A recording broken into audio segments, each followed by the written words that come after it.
Now it's time to bring you all the latest on the coronavirus outbreak. As we enter the second week of the UK-wide lockdown, it's only 2 weeks. It was suggested yesterday by England's Deputy Chief Medical Officer, Dr Harries, that it could be 6 months or more before life in the UK returns to normal. The Prime Minister, Boris Johnson, is continuing to self-isolate after being diagnosed with COVID-19, and last night he released this statement. Thank you by the way, to everybody who's now coming back into the NHS in such huge numbers. We have, just this evening I can tell you, we have 20,000 NHS staff coming back to the colours, doctors and nurses. It's a most amazing thing. And that's, of course, in addition to the 750,000 members of the public who have volunteered to help us get through this crisis.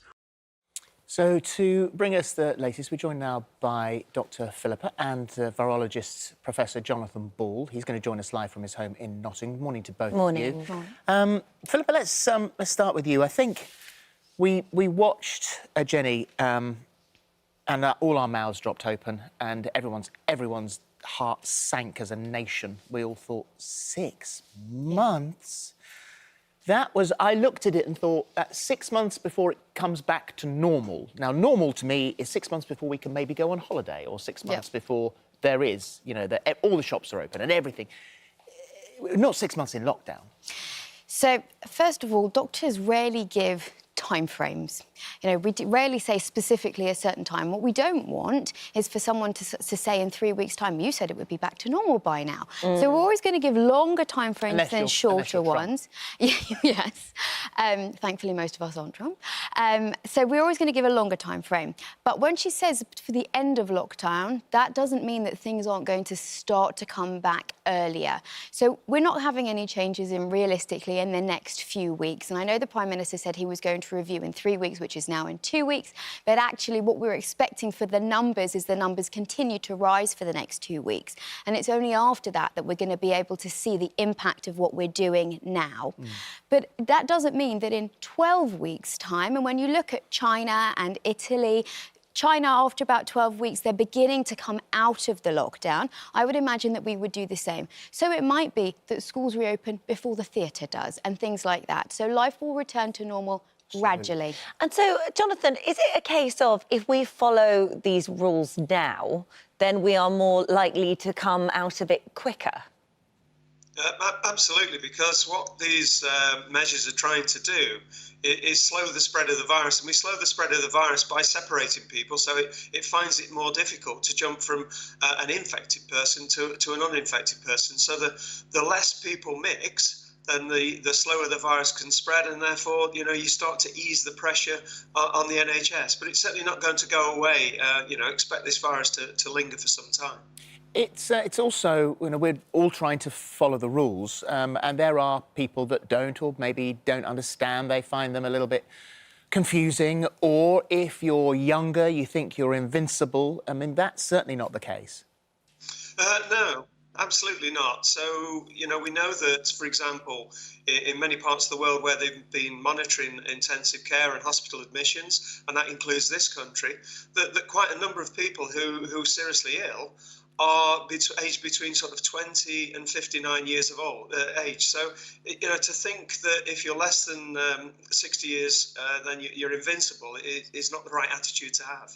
And Philippa, this week we're going to see this Nightingale Hospital begin to open. Initially, maybe sort of talking about 500 beds, and then gradually that number will go up as the cases go up and the demand is there, I guess. So that's really reassuring that the NHS is moving, and actually your local hospital doesn't look like it did a week ago.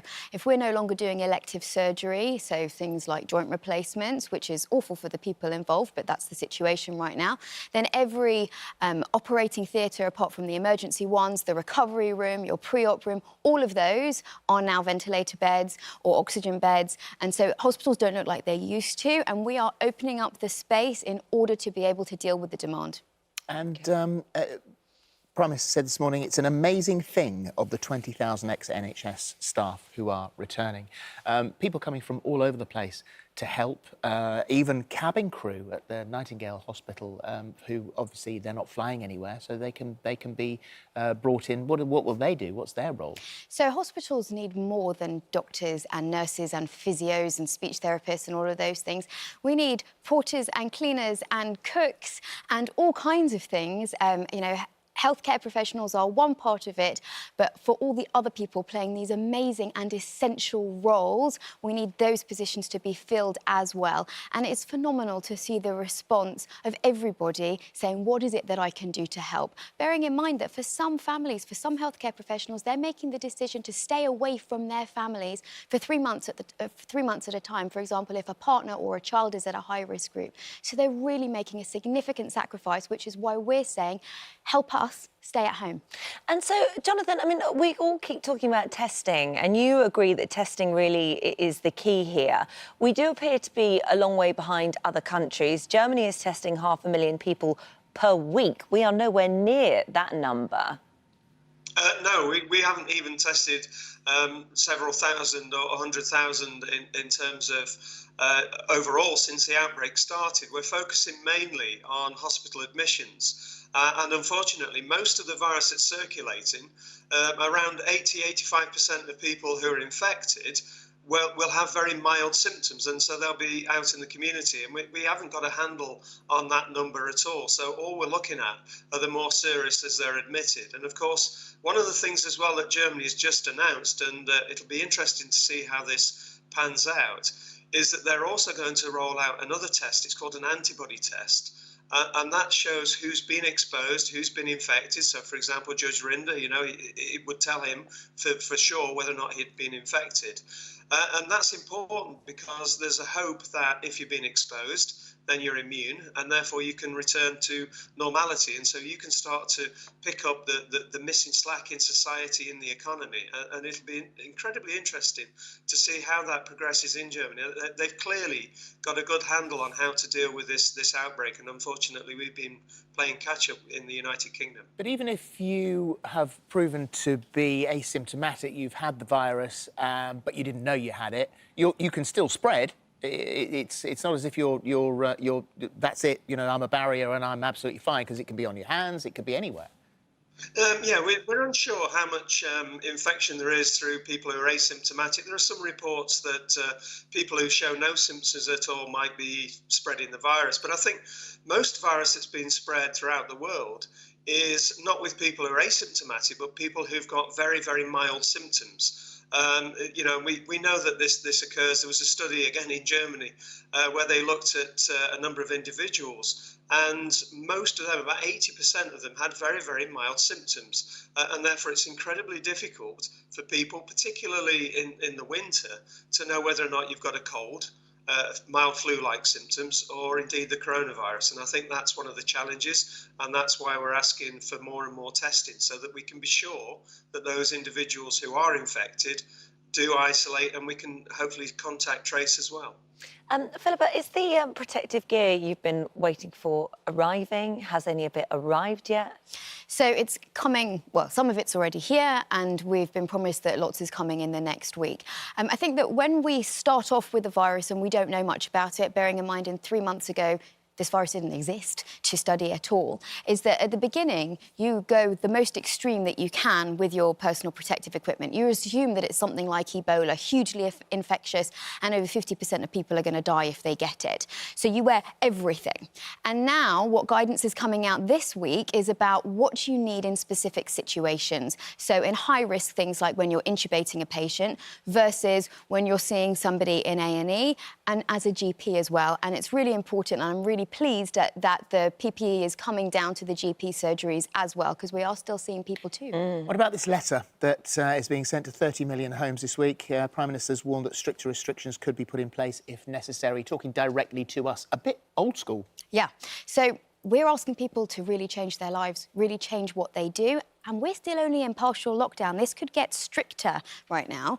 And until something really affects you, until you know a friend, a family member, somebody who's been affected, you think, well, it's not really happening to me. I can go about as normal. And so having the personal touch, a letter like this really brings it into your house. It's coming through your letterbox saying this is why you have to stay at home. So, Jonathan, do you think it's an effective way of doing it? Well, you know, maybe it will cut through some of the noise that's around, particularly in social media. Maybe the message will be more plain if it's on a sheet of paper. But the amount of money that it's cost, I'm not convinced, particularly as its contents were widely shared yesterday. You know, but the message is the key one. It's the only way that we're going to be able to slow the spread of this virus and alleviate and ease the pressure on the NHS, because, you know, we don't have to look too far away, for example, in Italy, to see the massive impact that this infection can have on what are well-developed health services, because Italy had about twice as many critical care beds as the United Kingdom, and we've seen how that struggled, because you get sudden surges in cases, sudden surges in numbers then brings massive pressure on those facilities.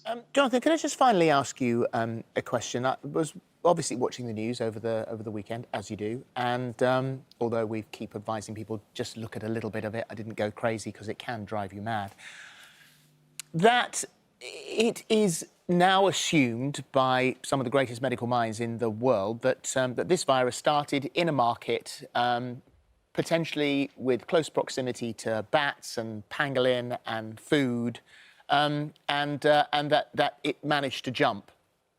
And then I looked at the weekend, and those markets are now open again in China with the same proximity of animals and food. And you look at it and think, you know, we should surely learn from this, that there have to be restrictions in the way animals and humans are, no matter what your tradition and no matter what you're used to. No, absolutely. I wasn't aware of that. It's incredibly disturbing, because we've had a number of warnings in the past about how dangerous these live animal markets. So that's the key. That's the main problem. It's these live animal markets, because you have lots and lots of different species crammed together, cheek by jowl, and basically they can just keep spreading or sharing their viruses. Now, most times the virus finds it very difficult to take off in a new host. But if you keep giving it the opportunity to keep exploring new hosts, then eventually the viruses acquire a good combination of changes, genetic changes, that allow it to infect the new host. And unfortunately, sometimes we are that new host. And what we've seen is a virus that probably spilt over in the middle of December last year. We're only, three and a half months on, and already it's spread around the world and has killed literally thousands of people. That's the real risk, and I think everywhere needs to look very carefully about how they trade in live animals and how they keep them. All right. Thank you, Jonathan. Thank you very much. Thank you very much indeed. Thank you.